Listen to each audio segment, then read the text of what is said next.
So should you use an overdraft or get a personal loan? That's what we'll be discussing in this video today. Hi guys, my name is Nosi and thank you very much for watching if it's your first time.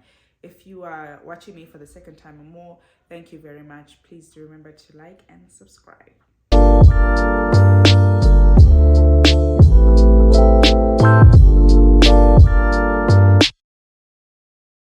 Personal loans are the most popular form of borrowing as opposed to using your overdraft.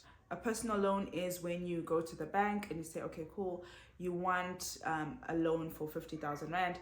You go to the bank and then you apply for the loan, and then they'll give you, based on your credit score and your credit history, they'll either say granted or rejected. And then that'll be for a fixed term, and you'll know exactly how much you have to pay back every month to pay up that loan.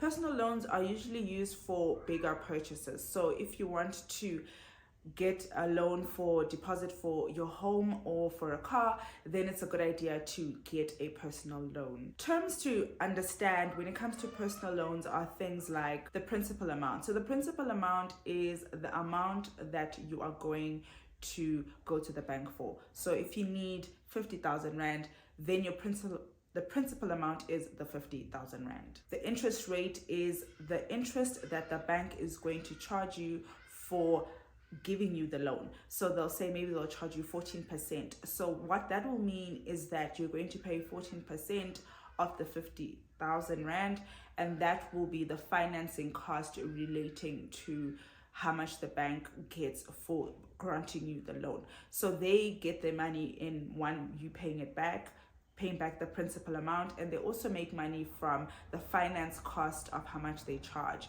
Interest rate is determined and it's linked to your credit history, and it's also linked to your credit score. So the better your credit score is, the lower your interest rate is likely to be.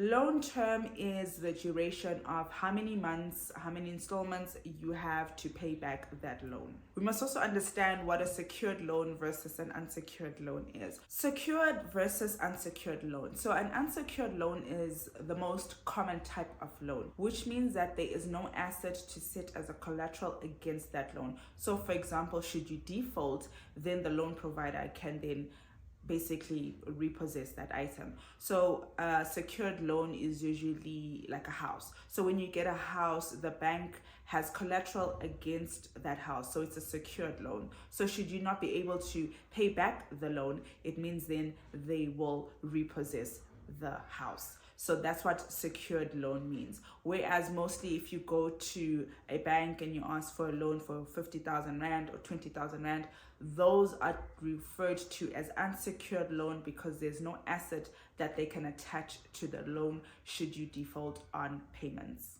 The advantages of having a personal loan is that there's a fixed interest rate that you'll pay, there's a fixed duration, a fixed loan term that you'll pay it for, and also a fixed principal amount as well. So it's easier to manage your budget and your expectations because you know you're going to pay, 4,000 Rand or 3,000 Rand for the next 5 years to pay up the loan. So it's easy to budget, it's easy to plan your finances. So that is the difference. So that's one of the benefits of going to apply for a personal loan. The disadvantages of having a personal loan is that it is not a revolving debt. So if you need to get finance or access to finance in the future, you have to reapply for another loan, and then they grant you or they reject you based on your credit score and your credit history. So that's one of the disadvantages of getting a personal loan.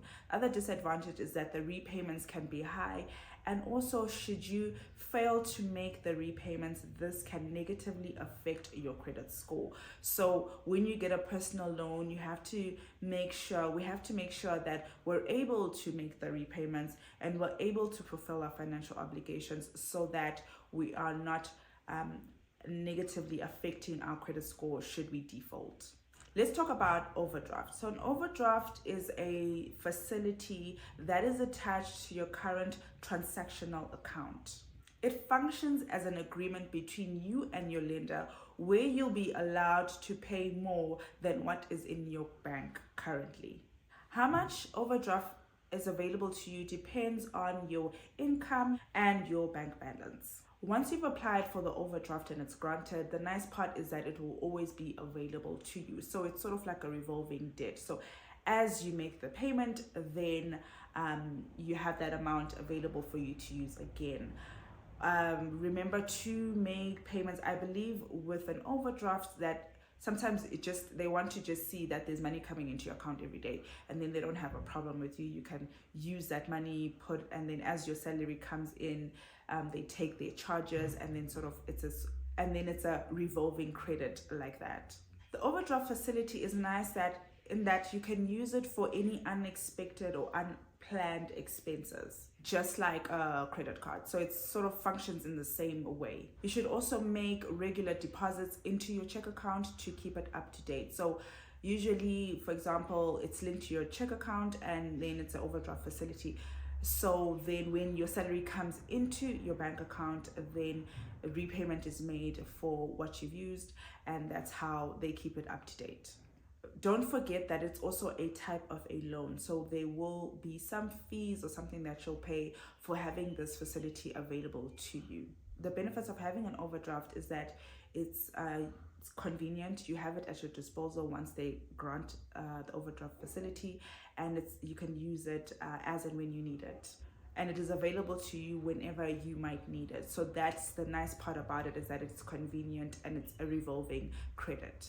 You can use your overdraft for unexpected costs, buying things like groceries, maybe buying shoes for your children, something along those lines. And the nice part about an overdraft is that you pay interest on the amount that you've used. So you may have a facility for up to 20,000 Rand, but if you only use 100 Rand or 200 Rand, then you will pay interest on that 200 Rand or 100 Rand.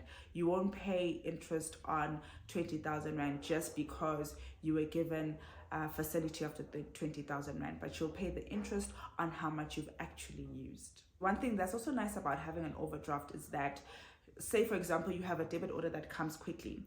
So the debit order will go against your current account and go into your overdraft facility, and allowing you not to have bouncing debit orders or dishonoring your debt. So it's also a nice safety net that you can use, and something to really think about. Should you, for example, have debit orders or something coming through your account, then they can just be charged against your overdraft facility. An overdraft is linked to your current account. The advantage of having an overdraft is that you can't miss a payment on an overdraft. It is linked to your transactional account. So you'll make the payment when cash is available. So for example, when your salary comes in next, then the payment is taken by the bank. It's also good to use it for any unexpected or small costs that can happen. The disadvantage of using an overdraft facility is that it is easy to overspend on your overdraft. So because they've given you maybe access to 20,000 Rand, it's easy then to swipe away using all of the overdraft facility that they've given you. Because also the interest rate is a variable interest rate that's linked to your overdraft facility. You may find yourself owing a lot of interest on the amount that you've spent. So it's also requires, like a credit card, it also requires a lot of discipline so that you don't use your total available balance that's been granted to you, but to use it prudently, use it for expenses, use it for things that can come up here and there in our lives, so that we're able to manage how much interest we pay and how much payment we pay as well. You'll also need a good credit score to get approved for an overdraft facility. Because your overdraft facility is linked to your current account, if your account is in negative, any amount that comes in is then applied to the overdraft facility. So it's sort of like if you're overdrawn, if money comes in, then it is applied to that overdraft facility. So that's sort of like the negative, or something we must think about if we want to see, should we use an overdraft or rather get a personal loan. Overdraft offers a lower amount than a personal loan. So should you find yourself in a situation where you need more money for a car deposit or something large like that, it's advisable for you to go and apply for a personal loan rather than using your overdraft facility. The differences between an overdraft facility and a personal loan is availability. So overdraft facility, the amount is available to use to you is available to you for you to use because it's easily available. Personal loan, you'll have to go to the bank and get approved, and then they then grant you the loan. So it means that if you need another loan, then you have to go back to the bank and reapply for the loan. Something else to think about is interest rate. So when you apply for a personal loan, there is a predetermined interest rate that the bank is going to charge you for that loan. Whereas with an overdraft, the interest rate is linked to how much you use on your credit card facility. So if you don't use the overdraft facility, then you pay no interest. And also the interest rate on an overdraft facility is variable and something to think about as well. So there's a little bit of a difference between the different types of interest rates. So personal loan is likely to be fixed, and overdraft facility is likely to be a variable interest rate.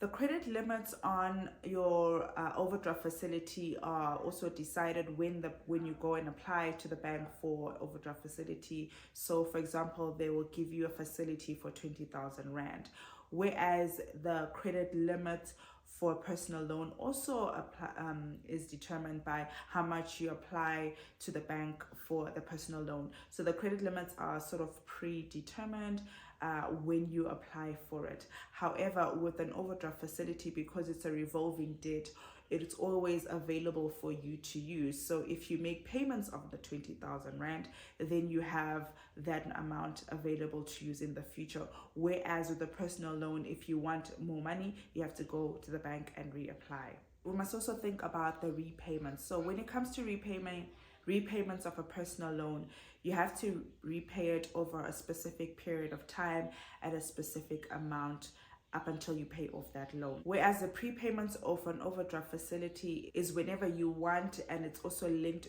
to your current account. If you also want to repay the amount in full, there could also be penalties for settling your loan quickly. So it's also something to think about when you have a personal loan. There might be some fees for early termination of the loan. So also think about that as well. Which option is then best? Overdraft versus personal loan.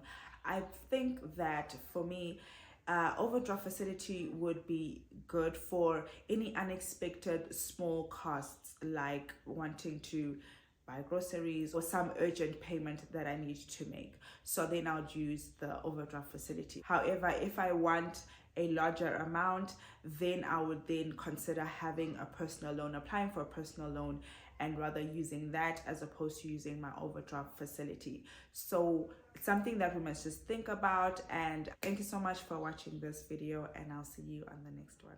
Goodbye.